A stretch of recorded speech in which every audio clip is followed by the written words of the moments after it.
अथैकविंशः सर्गः।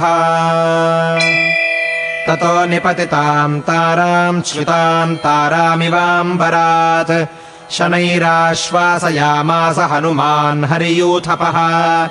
गुणदोषकृतम् जन्तुः स्वकर्मफलहेतुकम् अव्यग्रस्तदवाप्नोति सर्वम् प्रेत्य शुभाशुभम्।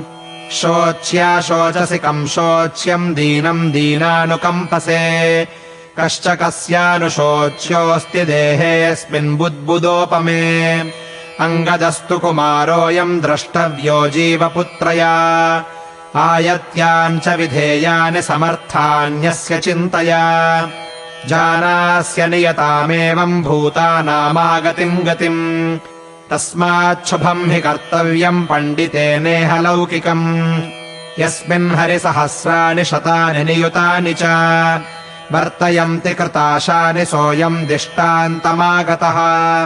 यदयम् न्यायदृष्टार्थः सामदानक्षमापरः गतो धर्मजिताम् भूमिम् नैनम् शोचितुमर्हसि।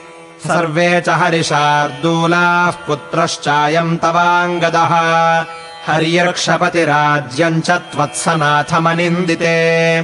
ताविमौ शोकसन्तप्तौ शनैः प्रेरय भामिनी त्वया परिगृहीतोऽयमङ्गदः शास्तु मेदिनी। सन्ततिश्च यथा दृष्टा कृत्यम् यच्चापि साम्प्रतम् राज्ञस्तत्क्रियताम् सर्वमेष कालस्य निश्चयः। संस्कार्यो हरिराजस्तु अङ्गदश्चाभिषिच्यताम् सिंहासनगतम् पुत्रम् पश्यन्ती शान्तिमेष्यसि।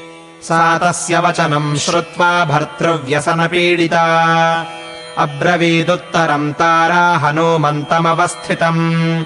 अङ्गदप्रतिरूपाणाम् पुत्राणामेकतः शतम् हतस्याप्यस्य वीरस्य गात्रसंश्लेषणम् वरम्। न चाहम् हरिराज्यस्य प्रभवाम्यङ्गदस्य वा पितृव्यस्तस्य सुग्रीवः सर्वकार्येष्वनन्तरः। न ह्येषा बुद्धिरास्थेया हनूमन्नङ्गदम् प्रति पिता हि बन्धुः पुत्रस्य न माता हरिसत्तमा। न हि मम हरिराजसंश्रयात् क्षमतरमस्ति परत्र चेहवा। अभिमुखहतवीरसेवितम् शयनमिदम् मम सेवितुम् क्षमम्।